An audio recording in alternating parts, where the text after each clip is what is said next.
Yo, how's it going everybody? Welcome back to my channel, East West Reviews. Hope everyone's doing well. Thank you so much for joining me today. And a special thanks to everyone that's returning. I always appreciate it as always. And to everyone that's new, thank you for clicking on my video. Welcome. Hopefully you like what you see. Not to comment, like, and subscribe. Dislike if you really feel like it. But definitely leave a comment. Let me know what you think about Bad Batch overall and all that. So also, real quick for housekeeping, don't forget to check out my discussion video that I dropped last week that I did with my friend Dirty Dan, aka Spence. Go ahead and check that out. It was a pretty good discussion mid-season for the series of Bad Batch. It was a lot of fun, a lot of good laughs. I definitely plan to do it more in the future. So, if it ends up getting good feedback, I'm definitely going to do a lot more of that. So go ahead and check that out. Let me know what you think. Go ahead and put your input as well. But with that, let's get into the episode. So we start off with the direct continuation of Ryloth. Things have escalated very well for me, honestly, with this episode, because things are escalating a lot with Ryloth and their whole situation. We have Chum in chains. Hera's on the run. The Empire is moving. They're seizing power because there's a vacuum there. With both leaders of the Twi'lek people gone, Senator Ta is now dead and Jom's now in chains. There's a void there that needs to be filled, and the Empire is like, "Hey, I'm here. We can lead you guys and take care of you. Just gotta subjugate you a little bit." Um, but of course, we get to see the crew come around this time.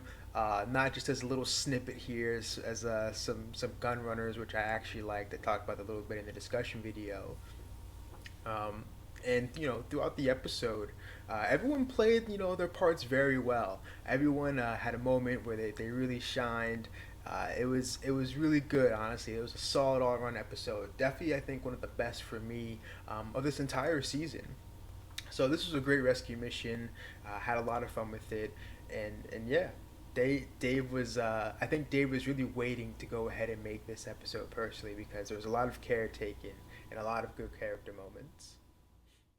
So this whole episode was really two parts for me. It was both a rescue mission to save Hera and her family, but it was also a match between Crosshair and the Bad Batch. In my opinion, I think it became very personal for both sides. So to start, Cham and his family, they were being held, they were being framed as well for the murder of Senator Ta. Of course, this was the Empire trying to get rid of all the Twi'lek leaders to make them completely and utterly hopeless in their long span of suffering that they've been going through since the Clone Wars and long before, honestly. So this was really kind of trying to be a final nail in the coffin with people. The Admiral himself, he even gave a speech trying to reassure the people how much the Empire was there for them, and that if they just join and submit to them, that they will have everything they need and all their worries and sufferings will go away. This is a real power grab by him, honestly. And honestly, the Twi'lek people, they have no idea what they're in for. So with the crew on the fence, honestly, about this whole operation from the beginning, I kind of think that they were really persuaded to really go for it once they saw that Crosshair was involved. Of course, they were hesitant at first, but then again, maybe some of them saw it as an opportunity to try and get him back, because I still think that part of them still wants to try and do just that, get it back if an opportunity ever presented itself.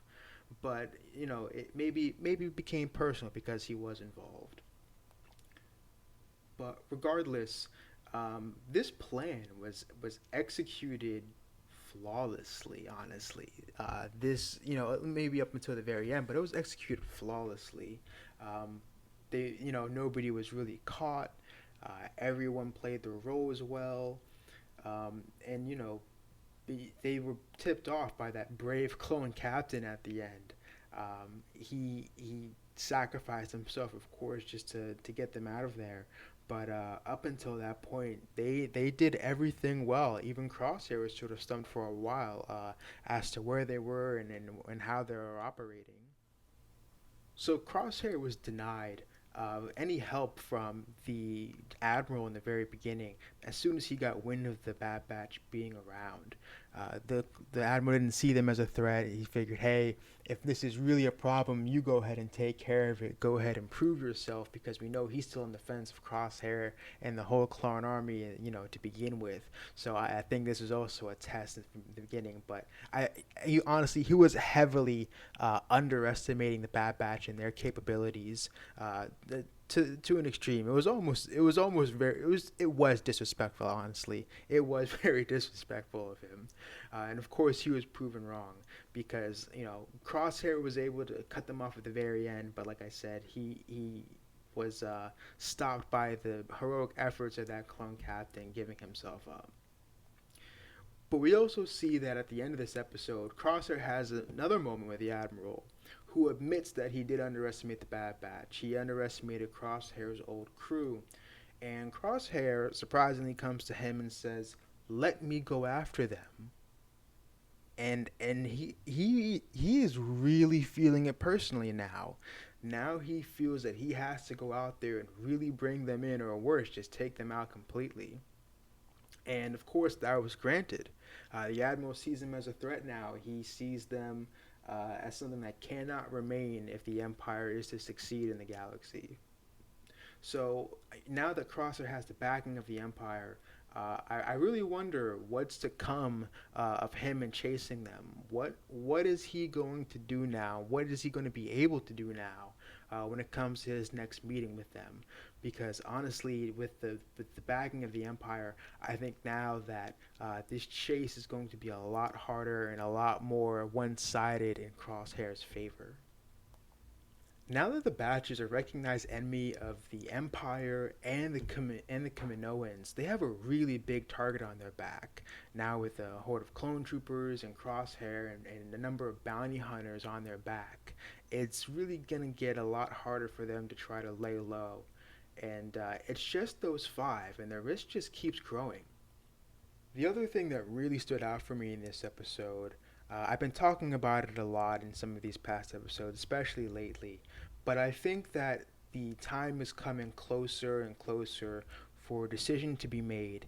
And with that, I mean the decision to choose a side in everything that's going on, with the Empire growing and some rebellion or rebellious leaders forming and trying to make some sort of effort to fight back this empire that's trying to control and subjugate the galaxy.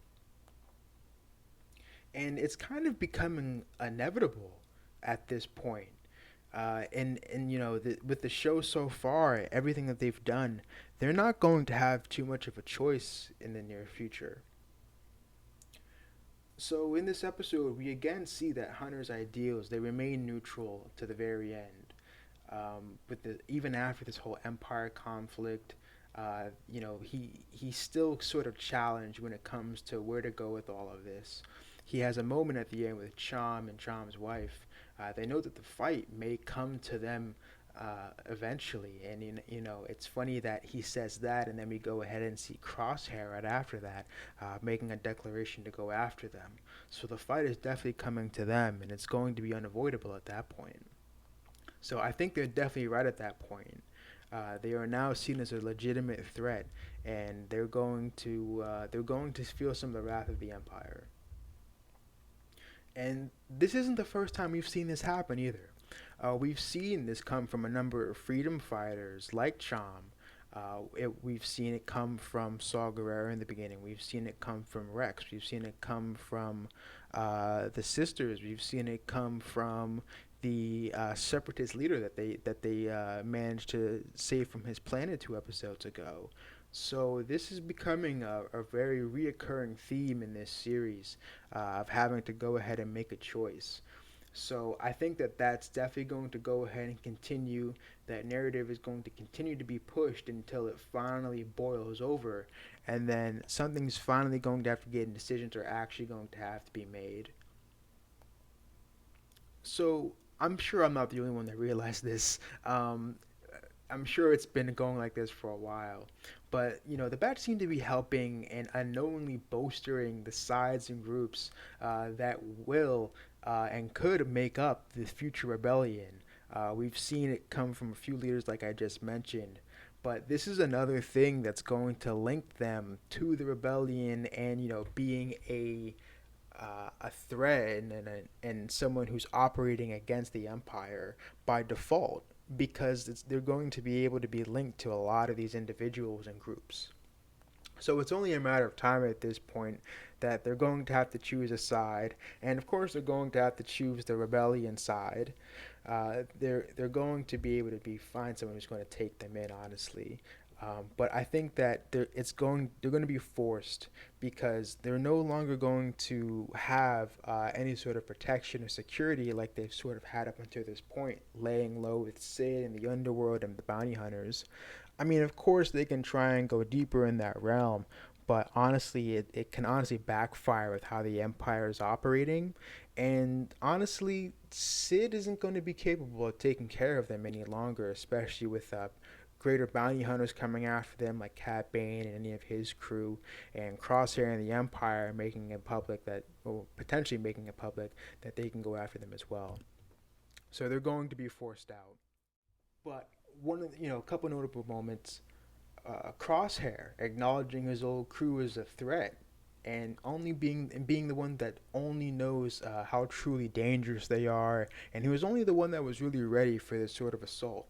He gave them all the time and information that, hey, they're coming, we need more men. What we have right now is not enough. And they still weren't prepared. They were still outdone by this small force of people, and honestly, two kids. But I'm sure now with the lack of any element of surprise, they won't be taken lightly by any Empire force in the near future. Another moment, Omega standing up to Hunter in this episode twice, hitting him with the same morals that he has instilled in her. And honestly, kind of shame on Hunter. He has taught her to be all of these things, a good person, not to turn your back on people.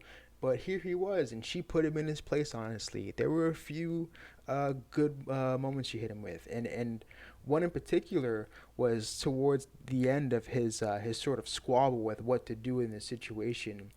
He's asked, why are you going to go so far for this? And she says to him, "It's what I would do for you." And at that point, what are you going to say?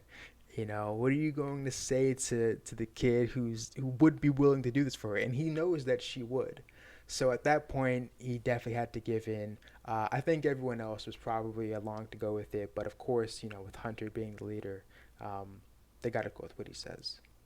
So that was really nice. I liked Omega, and also to continue on that, Omega, with the plan, she was very capable, and she was doing a great job this episode, honestly, with Hera as well. They pulled off managing to take out the power supply to the turrets, and did it with a really nice twist. They snuck in improvised as well, showing that aptitude for strategy that she's just now learning to have.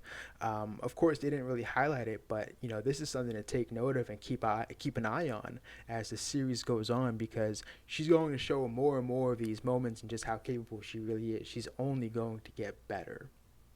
So with that improvised plan, they managed to steal the plane, and she managed to surprisingly get Hera to fly this plane, on the spot. And as many of us know, Hera becomes a pilot in the Star Wars show Rebels in the future. So I thought that was really cool that Omega is sort of someone who helped encourage her and pushed her to go ahead and realize that dream that she does fulfill in the future, and she goes and saves a lot of lives. Now, on that, I know I have not seen Star Wars Rebels, but again, like I mentioned in the discussion, I will get to that. That is something I will go ahead and watch before the Ahsoka show starts indefinitely. And one last notable moment that I do have, Chopper. Shout out to Chopper, honestly. That droid is a savage, man. I love Chopper. He was so much. He was so funny. All those moments. I was told that he is in Rebels, and he has a lot of great moments. So I'm looking forward to seeing him in that. I want to see him again in this show, but if he's in Rebels, you'll find me there for sure. Cause he was hilarious. I need more droids like that. So now, of course, it's time to get into some predictions. So, of course, we're going to go ahead and see Crosshair and the Empire very soon. All of their secrets, and I think some more is going to come out of them. We know Crosshair is now on the move against them, and he's definitely going to bring some firepower now with that. Now that he's kind of sanctioned by the Empire to go ahead and do this mission, because now the Batch is seen as a real threat. So I'm really curious what kind of tech, what kind of what sort of deadly force is the Empire going to allow Crosshair to use to go ahead and bring them in? So I'm excited to see that. That's going to be an amazing chase, however long that goes. So definitely keep an eye out for that.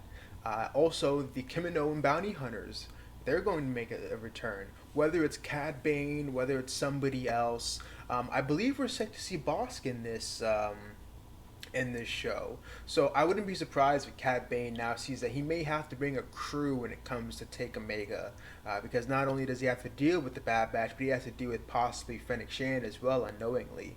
So I think we're definitely going to go ahead and see some of the bounty hunters making a return soon.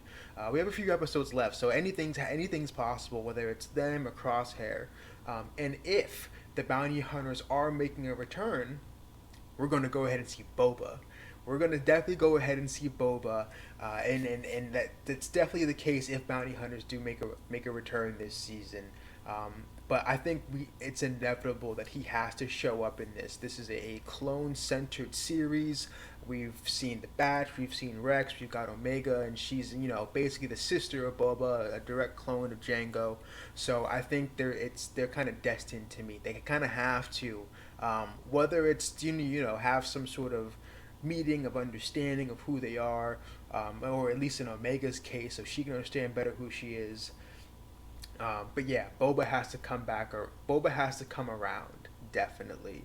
Another thing I think is going to happen very soon, because we've been seeing a lot of these rebellion members pop up, whether they are coming to the aid of the Batch or the Batch is coming to their aid. We're going to go ahead and see some more of these popular rebellion leaders. I wouldn't be surprised if we end up seeing Senator Bail Organa. If we go back and see again, I know I keep saying it, but Saw Gerrera could make a comeback in this. And of course, Rex. Rex will definitely see again. So, with that, another addition to that, the crew's going to have to go ahead and find aid in one of these parties that they are either going to come across or someone that they've already come to help. And they're going to need that sort of aid because now they're being targeted by not only the Kaminoan bounty hunters, but now they have a big target on their back from the Empire, and Crosshair is just the tip of it, honestly. So they're going to need to have some sort of support, some sort of aid when it comes to this, because I think now at this point they've really outgrown the protection that Sid can kind of provide for them. A lot of that might be out the window, and of course, if the Empire is coming after them, she might bail on them personally. That's just kind of my thoughts on that. But that's kind of all I've got for predictions. With that, I asked for an amazing episode, and honestly, they delivered. This was phenomenal. It was action packed, so many great character moments. We got to see the Empire growing, the future rebellion growing as well. This season is almost over, but we still have a lot left in store. So I'm excited to see what's left to come. I'm expecting to be amazed, and honestly, I'm also expected to kind of be heartbroken, honestly, because I'm sure there's going to be a lot left of that to come. But either way, let me know what you thought about this episode. Definitely let me know what you thought about this episode because it was amazing. Don't forget to comment, like, and subscribe, or dislike if you really feel like it. But yeah, let me know what you thought. With that, I'm going to go ahead and head out of here. Thank you, everybody. Take care. I'll see you next week for episode 13. Bye.